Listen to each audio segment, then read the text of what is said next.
For my birthday, my best friend gave me an orange tabby in the middle of the night. It looked at me, shook its head. Inside pretty enough to look at. So why is the head not working? Getting stabbed in the back by your best friend and your boyfriend. And you didn't even notice. I thought I'd misheard. I pulled the resignation form out of the drawer, ready to quit with no notice and go traveling with my best friend. You're busy resigning while Daphne Summers is busy taking your place and getting promoted to general manager. I have to hand it to your boyfriend. That plan of his is genuinely vicious. Shame. Really? Word from the other cats is that the company you work at is about to close a 10-figure round of funding. There's a fortune waiting down that road. The voice came into my head again. My pen stopped. I tore the resignation form to pieces. I just dropped the scraps into the trash when a message came in from Daphne. Mila Henson just put down next Monday as your resignation date. Even sent a photo of her own resignation form right after my boyfriend Ronnie Gilbert messaged too. Did you fill out the form yet? I stared at the screen, still not fully able to accept this thing called betrayal. After all, the three of us had grown up together. Daphne had trailed after me since we were kids, and I'd looked after her like a little sister. When she couldn't get a job anywhere, I brought her into the company, taught her everything hands-on, handed her my client accounts. She was always thanking me in front of other people. Ronnie had been saying he'd marry me since we were children, confessed to me at 18, and we've been together ever since, almost 7 years all told. That birthday bag Ronnie gave you, it's a cast-off Daphne didn't want. There's a mark on the inside. He's been in love with Daphne since they were kids. Kat's voice came through. I hurried to the closet, dug out the bag, and checked it carefully. Sure enough, scratched into the bottom where the letter Shaboy, Daphne's initials in that instant. The last thread of hope in my chest snapped. So the love and friendship I'd cradled in my hands, all of it was nothing but empty bubbles. But that bag is hiding a $3 million prize. The cat's voice rose again. My head whipped around. It had jumped up onto the windowsill, licking a paw, muttering onto itself. The big white cat at the shop said, the brand ran a serial number giveaway. The winning number is the one on that bag. Ronnie didn't leave a phone number at the shop, and there are only 3 days left before the deadline. I pulled myself together and scrolled fast through my chat history with Ronnie until I found the address of the brand store. I'd claimed the prize. Tomorrow after work, Ronnie had said he wanted me to put $1 million down on a place and he'd cover the rest of the mortgage. Now I didn't need him for it. I could pay the whole thing myself.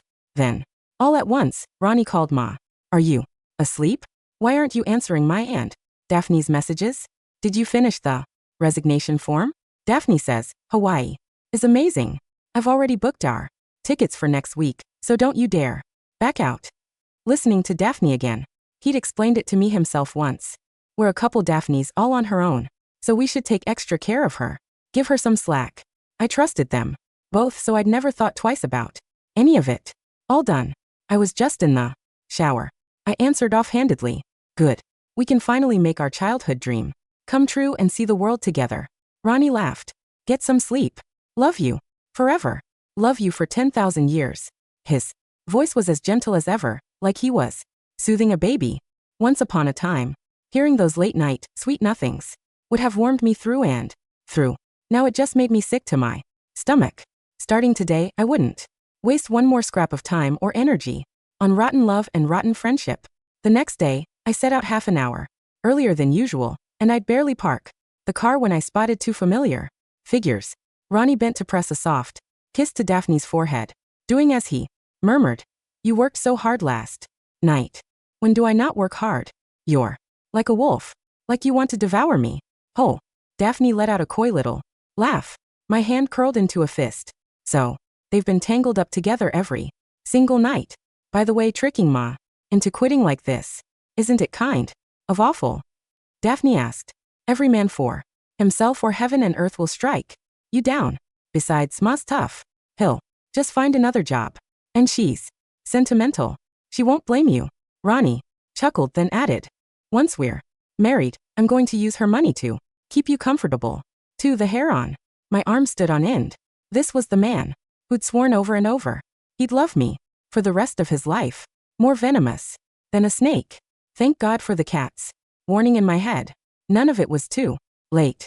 I didn't charge over there to have it out with them. I quietly recorded a video instead, then hung around the parking garage another 10 minutes before going up. Mila, let's go. Hand in our resignations. Daphne was already waiting outside my office door, all smiles as she tugged me off toward the president's office. I didn't argue. I planned to play this little scene out to the end. When we reached the door of the president's office, Daphne smacked her forehead. Oh no, Mila, I think I forgot my resignation form. You go in first, I'll run back and look for it. Sure, I nodded and walked into Mr. Finch's office. I clearly heard Daphne let out a breath of relief. She thought the plot had worked. Mr. Finch waved me warmly into a chair and asked, I heard you want to resign. You're not here to hand me a resignation letter, are you? So Daphne had already leaked the news that I was quitting, laying the groundwork to fan the flames for her own promotion. Of course not. I shook my head and handed him a folder. Inside wasn't a resignation letter, but a marketing proposal for a new product. Mr. Finch read, nodding again and again. And at the end, he gave me a thumbs up. This is good work. Run with it. Exactly. Like this. Also, the general manager of marketing position has been sitting empty. The company discussed it and decided the role is yours. The appointment notice goes out Monday. And if this campaign blows up the way I think it will, the last executive president slot is yours. No one else. You'll get a cut of the company's profits too. I got quickly to my feet. Thank you, Mr. Finch. I won't let you or the company down. Walking out of his office, I felt both thrilled and a little shaken. If I hadn't heard the cat's voice in my head, I'd have thrown away a bright future. And by then who knew how Daphne and Ronnie would have squeezed me out, how they'd have kicked me while I was down. I didn't call her on it at the end of the day. Ronnie had been waiting in the parking garage a long while. Daphne slid into the passenger seat like she always did, propping her feet up on the dash, showing off her legs for all she was worth, not the least bit worried about her skirt riding up. I used to think the three of us had grown up together, that there could be pure friendship between a man and a woman, and I never read into it now with even a little attention. I caught Ronnie sneaking glances at Daphne's legs, his eyes greeting Ma. Daphne says, there's a new steakhouse. That's supposed to be great. I sent you the address. Let's go try it. Ronnie spoke up with a smile. You two go ahead. I'm not coming. I shook my head. Ronnie blinked, then asked, whatever it is, it can wait. Dinner with Daphne comes first, right? Right. If you don't come, what kind of best friend are you? Daphne was playing the spoiled card. Before, I might have let myself be talked into it, but now the way she put it sounded no different from emotional blackmail. Never mind. Something came up at home. I didn't bother reading their faces. I turned, walked to my car, and drove straight to the brand store that sold the handbag. Hello, could you check the serial number on this bag for me? I want to know if it won a prize. The clerk took the bag, checked it, then smiled. That's right. Congratulations, you've won $3 million. Please come with me. The whole process took less than a minute. A bank text hit my phone after taxes. $27 million had landed in my account. Still, Ronnie and Daphne would find out about this money soon enough. Next week, the store would put a sign out front and use it for promotion. So I called a real estate agent right away and bought the waterfront condo I've been eyeing for ages. Paid in full cash once everything was settled. I took the deed home and filled my parents in when they learned Ronnie and Daphne had been together all along. They were shocked, but they believed me. They told me to do whatever felt right to me. I barely finished dinner with them when Ronnie and Daphne pulled me into our group chat. Daphne sent a chirpy voice message. Mila, you ditched the steakhouse dinner with me tonight. So your punishment is you're paying the bill. Ronnie chimed right in. It's not much. Just $3,888. Just send the transfer once. I would have figured it didn't matter between friends and just sent it. But this time, I said nothing and went to get ready for bed. Pretended I never saw it. By the time I finished my shower and came back, the chat was at 99 plus. Daphne, Mila, why aren't you saying anything? Ronnie, it's been 10 minutes. The restaurant's waiting on us to pay. Daphne, while the feelings have really cooled, can't even bother to reply. The last one was from Ronnie. Mila Henson, you're being so cheap. Forget it. We'll pay for ourselves. Only after seeing that did I reply. Just got out of the shower. But no one answered. Something like this had happened before, actually. Afterward, I'd sent Daphne and Ronnie $1,000 each. That was what smoothed things over. Looking back now, I've been so stupid. This time, I had no time to cuddle them. I fed Tangerine a handful of freeze-dried treats and turned to open my laptop and work, refining the marketing proposal, prepping for the presentation at Monday's meeting. Tangerine hopped onto the desk, stared at my screen, and started up in my head. Again, your company's cat says the chairman loves cute pets most, but he keeps up that cold, aloof image, so he's too embarrassed to show it. He's always going on about how great it would be if someone put together a cute pet marketing campaign. Inspiration hit me all at once. If that was the case, then I'd give him what he wanted and work cute pet elements into this proposal. I worked through the night into morning. I was about to rest for a bit when Ronnie called. Mila, you went too far last night. You actually wouldn't pay. That really hurt. Daphne was so upset she cried. I hear she had her eye on a necklace at the mall. You should buy it for her. I almost laughed from sheer anger. I really was carrying his one guiding principle straight through to the end. Spend my money to keep Daphne. Ronnie kept going. This is all to protect what the three of us have. Taking a small loss won't kill you. Just cover the cost. Daphne stays happy and I won't be upset with you either. If I were still in the dark, sure, losing this bond would have broken my heart. Too bad I knew everything now. I pushed the feeling down. I pulled an all-nighter for work yesterday. I said I don't have the energy to go to the mall. You go take a look. Great. Ronnie thought I'd pay up like a good girl and hung up, laughing. That evening when I woke up, a few more messages were waiting. Daphne, I found an even prettier one. $28,000. Buy it for me. Okay, Ronnie. No answer. So I'll take that as a yes. Daphne will set up the installment plan for now. And you can come by another day to pay it off early. Daphne, if it's cleared within a month, there's no interest. Mila, don't forget, she already posted it to her feed to show it off. Same as always. No mention of who paid. The comments underneath were all envy. Someone asked if she'd struck it rich. What her salary was, she replied. Oh, it's nothing special. Ronnie replied. Daphne's amazing. Anyone who didn't know better would think Daphne actually had talent. Really? She'd just been bleeding me dry. And the necklace I wore myself only cost a 000 or so, while Daphne went straight for a $28,000. One big spender. She and Ronnie never spent their own money, so they had no idea how much it stung. But I didn't call it out right away. I acted like I hadn't seen a thing. I wasn't going to pay for it anyway, and I wanted to see how a girl who spent every paycheck the day she got it would settle the bill. Monday, Daphne wore that $28,000 necklace to work and made a point of asking me loudly, Mila, does it look good? It looks good, I smiled. Other coworkers caught wind and crowded around her asking, how much was this necklace? $28,000, Daphne answered, while gripping my hand. Her way of telling me not to expose her to save her face. Before I cared about our sisterhood and would have kept quiet. Now there was even less reason to say anything because I wasn't the one paying. God, 28 grand. Daphne, I never would have guessed you were this rich. I wish I had your kind of talent, Mila. Look at your little sister here. Then, look at yourself. She's way ahead of you, right? You may have brought her into the company, but her necklace alone is worth 28 grand and you've got nothing. The coworkers chattered over each other. One flattering, one stepping on me. Daphne didn't say a single word. In my defense, she just soaked it up. Pleased with herself, I only smiled ahem. Ahem. Everyone quiet down. Just then Mr. Finch walked in. I'm here to announce the appointment for general manager of marketing. Daphne's smile widened, her eyes lit up, and she couldn't hide her excitement. She thought the promotion was hers. The coworkers all turned to look at Daphne too, just as certain she was about to be promoted. After all, word that I was quitting had already spread everywhere. And with the help I'd given her, Daphne ranked second in the department. But the next second, Mr.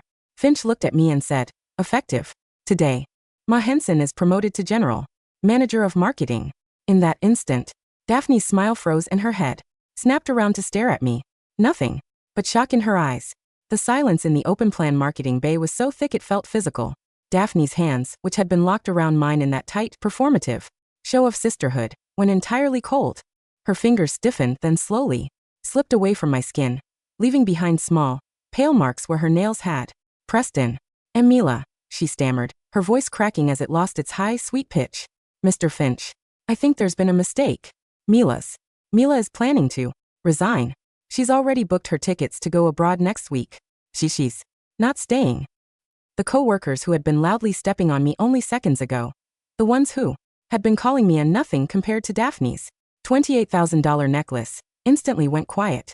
One of them, a senior analyst named Sarah, who had been Daphne's loudest cheerleader, quietly slid her chair back, trying to merge with the gray partition wall. Mr. Finch's brow furrowed, his expression hardening. "A mistake, Daphne? Are you questioning the executive board's decision?" No, of course not," Daphne gasped, her face turning an ugly, splotchy red. Beneath her heavy foundation, she clutched the $28,000 diamond necklace at her throat as if it were a life preserver. "It's just, Mila and I had a long talk. She said she wanted to focus on her personal life. I was only looking out for her. Mila's personal life is her own business," Mr. Finch said, his tone flat. He turned to me, his face softening into a warm, professional smile. "Mila, please come to the executive floor after lunch to finalize the contract. The transition files for the department are already on your desk." "Thank you, Mr. Finch," I said, offering a calm, polite bend of my head. "I'll be there." As Mr. Finch walked out, the room erupted into a flurry of awkward, low-volume activity. No one dared to look me in the eye. The same people who had been snickering at my simple cotton blazer were now furiously typing on their keyboards, pretending to be buried in spreadsheets. Daphne didn't move. She stood by my desk, her breathing shallow, her eyes fixed on me with a mixture of shock and pure, raw hatred. "Mila," she whispered, her voice dropping into that quiet, dangerous register she only used when we were alone. "What did you do? You promised me. You said you were handing in the form." "I changed my mind, Daphne," I said, opening my laptop. Mr. Finch showed me the projections for the upcoming quarter. "It seems the company has a very bright future. Why would I leave now?" But the tickets," she hissed, leaning in. "Ronnie and we've already planned everything. You can't just back out." "Then you and Ronnie should enjoy the trip," I smiled, looking up to meet her gaze. "Consider it my gift to you both." Before she could answer, her phone vibrated on her wrist. It was a notification from the luxury brand's billing department. "Dear Ms. Summers, your first installment of $4,666 for the Diamond Serpents necklace is due on Friday. Please ensure your linked account has sufficient funds to avoid default fees." Daphne's face drained of what little color it had left. She looked at the screen, then at me, her eyes wide with a sudden, suffocating panic. She had expected me to clear the balance today. "Mila," she whispered, her tone shifting instantly back into that soft, whiny sister voice. The necklace. You said you'd help me with the mall trip. The payment." "Oh, Daphne," I sighed, showing her my screen, which was packed with new campaign data. "I'm the general manager of marketing now. I have 62 accounts to review by 5. I really don't have the energy for shopping drama. You should ask Ronnie to help you. He's always saying how amazing you are, right?" I turned my attention back to my screen, shutting her out completely. The general manager's office on the 5th floor was large, with high windows that looked out over the city's financial district. It was decorated in minimalist oak and leather, a massive step up from the cramped cubicle I had occupied for 3 years. By 7 p.m., the office was quiet. I sat at my new desk, a cup of hot chamomile tea in my hand, reviewing the final draft of the marketing campaign. A soft, scratching sound came from the windowsill. I looked up. Tangerine, my orange tabby, was sitting on the glass ledge outside, his tail twitching as he looked at me through the pane. I opened the window, and he hopped inside with a light, silent grace, landing right next to my laptop. "You're doing well," the voice echoed in my head, dry and slightly gravelly, sounding like an old librarian who had read too many books. "The aloof chairman was looking at your draft on the server. He liked the cat icons. He told his assistant that the campaign had soul. He's bringing the venture capital partners to the office on Thursday." "Thanks, Tangerine," I whispered, reaching out to scratch him behind his ears. He let out a soft, rhythmic purr, his eyes half closing in satisfaction. "But the snakes are active," Tangerine continued, licking a paw. "The dog-faced boyfriend has been calling your phone. He's sitting in his car outside Daphne's apartment smoking. He's angry. He thinks you're being selfish because Daphne Had to use her savings to pay the first installment on the necklace. Right on cue, my phone began to ring on the desk. It was Ronnie. I pressed the speaker button, keeping my voice tired and slightly distracted. Hello. Mila. Where the hell are you? Ronnie's voice erupted through the speaker, hot and vibrating with frustration. I've been waiting outside your apartment for an hour. Why aren't you answering my texts? Daphne's been crying all day. I'm still at the office, Ronnie, I said, leaning back in my leather chair. The promotion transition is very demanding. I have 48 hours of compliance reviews to complete. The promotion? Ronnie sneered, his tone turning sharp and defensive.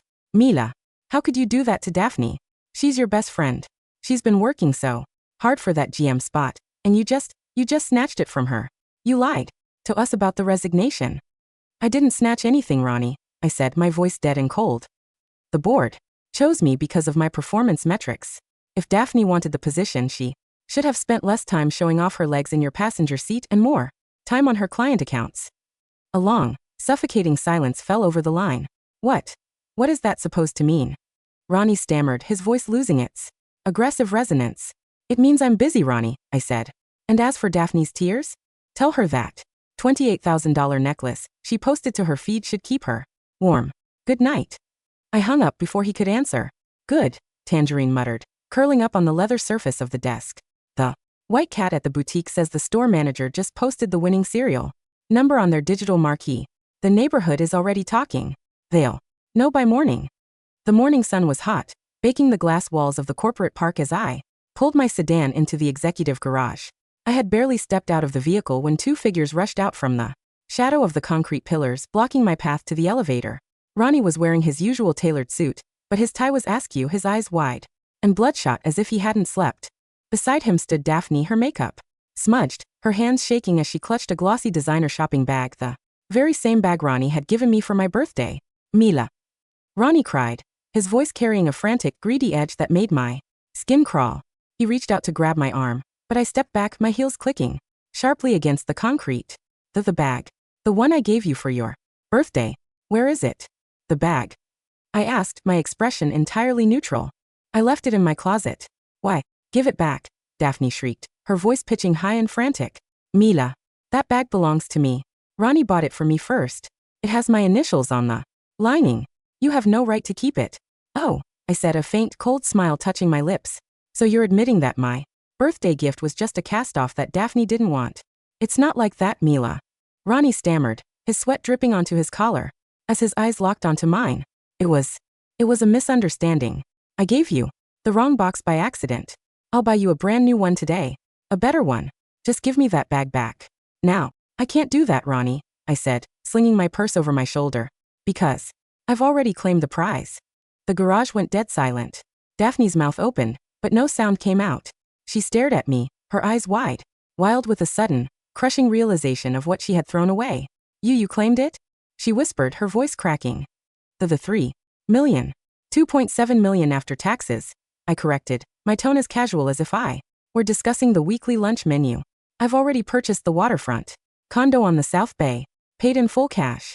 The deed was finalized yesterday.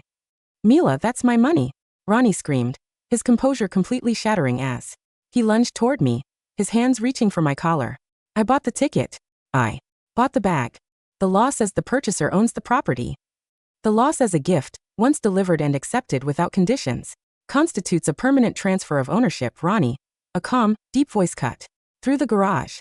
Arthur Vance, the company's chief legal counsel, stepped out of the executive elevator, carrying a leather folder. Behind him were two corporate security guards in navy uniforms. And furthermore, Arthur said, his eyes locking onto Ronnie with a cold, professional disdain, the security cameras in this garage have captured your attempted physical assault of our new general manager. If you do not leave the premises in 10 seconds, our security detail will have you arrested for criminal trespassing and harassment. Ronnie's face went a sickly paper gray color.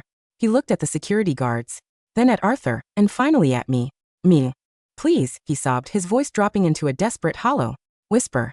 We've been together for 7 years. We're supposed to get married. You can't just throw away our future over a misunderstanding. The future is already here, Ronnie, I said, walking past him toward the elevator.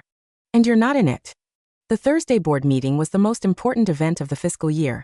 The main conference room of Finch & Company was packed with venture capital, partners, regional directors, and the aloof chairman, Mr. Sterling, a man whose face was legendary for its complete lack of emotion. I stood at the head of the long mahogany table, my slides displayed on the massive screen behind me. The campaign was titled, The Warmth of the Hearth, a cute pet campaign for the modern home. As the slides played, showing beautifully illustrated cat and dog icons, Mr. Sterling's fingers slowly tapped against his gold pen. His face remained expressionless, but Tangerine's voice was already echoing in my head from his perch on the balcony outside. He's screaming on the inside, Tangerine purred. He wants the plush cat toy on your presentation folder. He's already thinking about how to pitch this to his wife. The metrics for this campaign show an expected 30% increase in brand engagement, I concluded, looking around the room. And with the venture capital funding, we can launch the first phase by next month. Excellent work, Mila, Mr. Finch smiled, nodding to the board. This is exactly what the company needs. Wait. Daphne stood up from her seat at the far end of the table, her hands trembling, as she threw a stack of printed folders onto the center of the wood. Mr. Finch, Mr. Sterling, this campaign is a fraud. Daphne cried, her voice high and hysterical.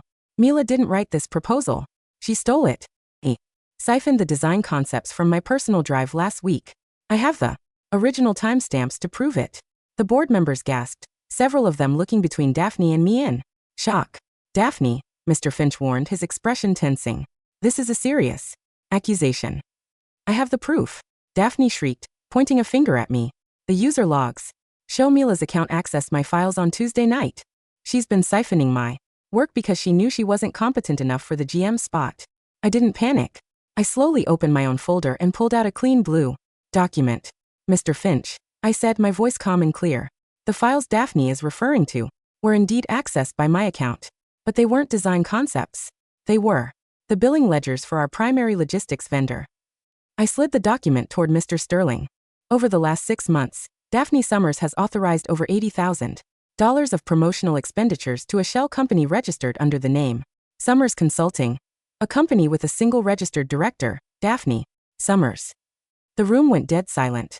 Daphne's face did not just go pale, it seemed to disintegrate.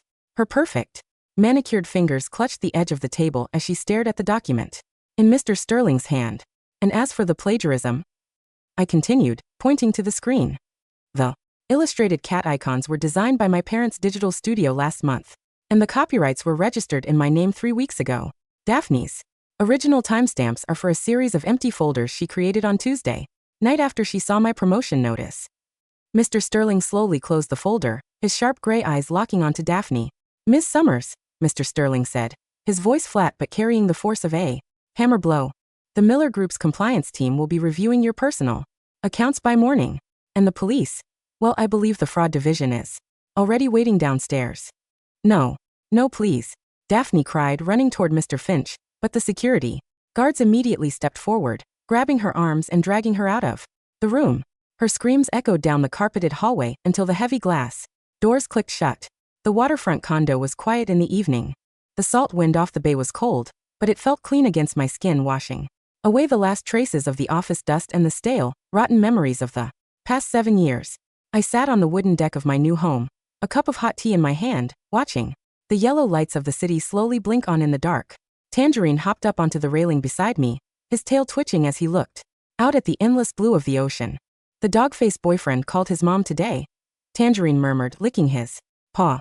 He asked her for money to pay off the bank, but she told him to go jump in the river. He's currently packing his bags to move into a cheap room in the old town. And Daphne? I asked softly, taking a sip of my tea.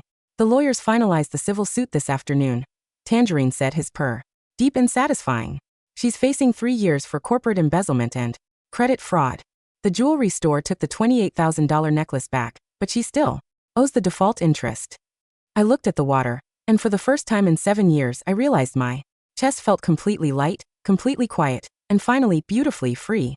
Thank you, Tangerine, I whispered, reaching out to scratch him behind his ears. Don't thank me, Tangerine muttered, his eyes closing in the warm, salt air of the balcony. Just buy the expensive salmon next time. The cheap one is too dry.